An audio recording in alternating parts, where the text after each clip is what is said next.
Hey guys, it's Tori. So this is an older video, but it's still such a good one for making a spring or an Easter wreath. So I wanted to share it again. So in this tutorial, I'll be walking you through the whole process. Before we jump in, here's everything I used from the Dollar Tree for this wreath.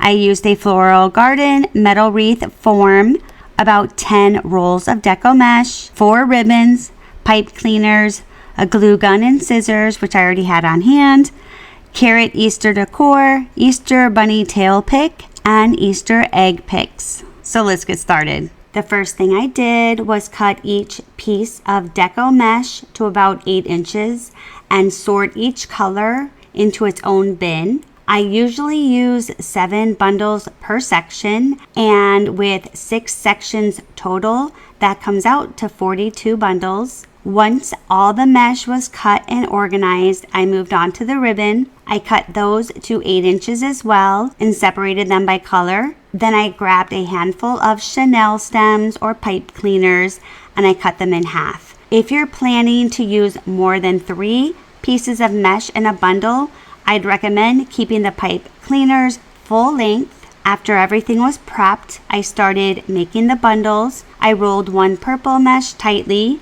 then rolled the next color, crisscrossed them, added a ribbon, and then wrapped a pipe cleaner around the center to secure it.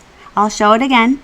So I wrapped the white mesh, then the pink, crisscrossed them, added a ribbon, and twisted a pipe cleaner around the middle. And you just keep repeating that until all your mesh is used. Once the bundles were ready, I started attaching them to the wreath frame. The frame was 4 rows and I placed the pipe cleaner between the middle 2 rows. Then I twisted it to secure the bundle. Same thing again.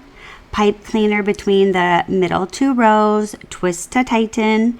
After all the bundles are gone, you can fluff out all the mesh and the ribbon. Then I added the decoration, the egg, the carrots, and the bunny. For the bunny on the stick, I removed the wooden stick, added hot glue to the bottom of the bunny, placed a pipe cleaner on top of the glue in the center, let it dry, and then I attached it to the wreath by twisting it into place. I did the same thing with the eggs and the carrots, just glued them directly on the wreath, and that's it. Thanks for watching. If you enjoyed this video, make sure to hit the like button, and if you want to see more of my tutorials, don't forget to hit subscribe. Thanks guys, see you in the next one. Bye.